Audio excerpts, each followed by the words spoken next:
So I don't want to admit that I gave into the hype, but I did. And I got AirPods. I got them maybe just under a year ago. I thought it was just a lot of hype, but then when I got them, I understood why they were so great.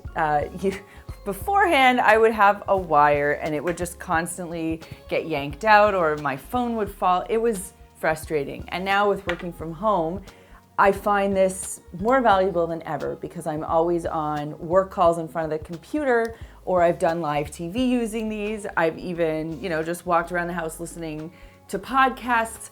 All that to say, AirPods are really useful and we're wearing them more and more. So in this video, I want to talk about how to clean them because if you use them, you understand the funk, and not the good funk like James Brown, like the funk that's in here. So we're going to talk about cleaning that. And just a quick reminder, if you haven't done so already, to subscribe to the Clean My Space channel. Give this video a thumbs up if working from home has actually worked out for you. And a quick reminder that you should be following us on Instagram at Clean My Space because we just hit 100,000 followers on there and we're running a contest where we're giving away a Dyson stick vacuum. It's not sponsored, we're paying for it and we're gonna ship it to you. So go follow us on Instagram at Clean My Space and enter the contest. We'll start off quickly with some do's and don'ts before we get into how to actually maintain them. The most important thing, and I think this one's obvious, but I'm gonna go there anyway, is don't let water get into the case. And in fact, don't let water get onto one of these, and don't let water get into the port. And if you do that, you should be pretty safe. But let's say you wear them and you've just gone for a run and they're a little bit damp because your ears sweat. Yes, your ears do sweat. Well, don't worry, take them out and wipe them with a lint-free microfiber cloth before placing them back into the case. So anytime they are wet for any reason, dry them off well and make sure they are completely dry before you replace them.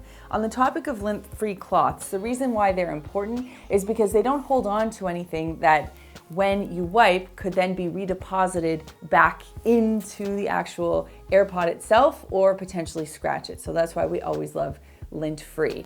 The reason why we use rubbing alcohol instead of water is because rubbing alcohol not only can kill bacteria and germs, this one is 70%, which is great, but also it dries quickly. So when you hear people talking about cleaning with water versus rubbing alcohol for an electronic item like AirPods, rubbing alcohol is always ideal.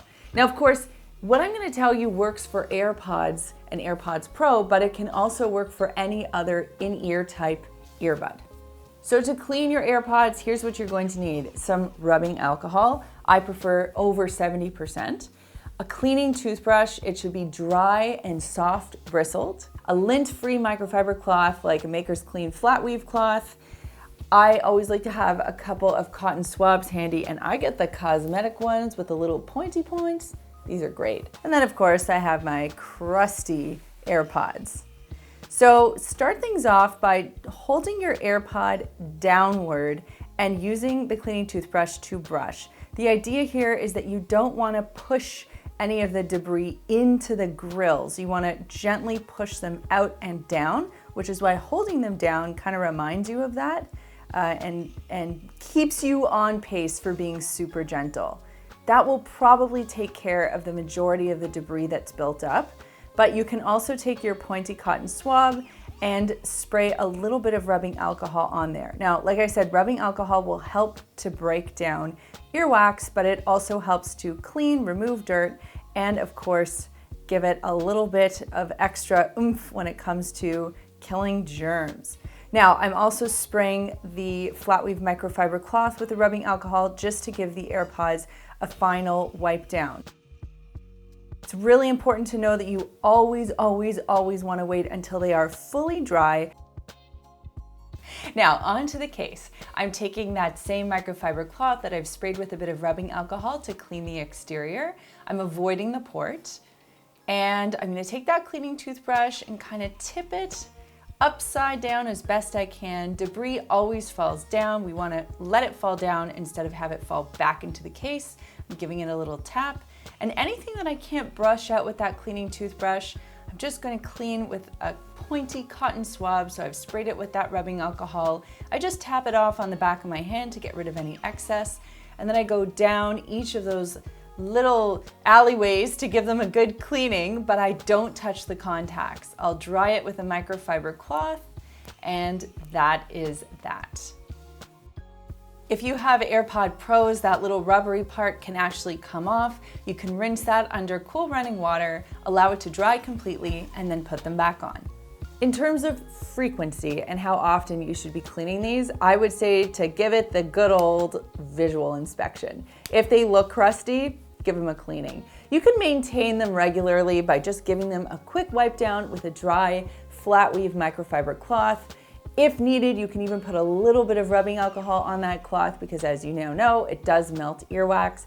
But generally speaking, I would say look at it and that will tell you when it needs a cleaning. Now, one time mine weren't working and the first thing that they asked me when I called customer support was when the last time I had cleaned them was. So yes, keeping them clean will definitely keep them functioning.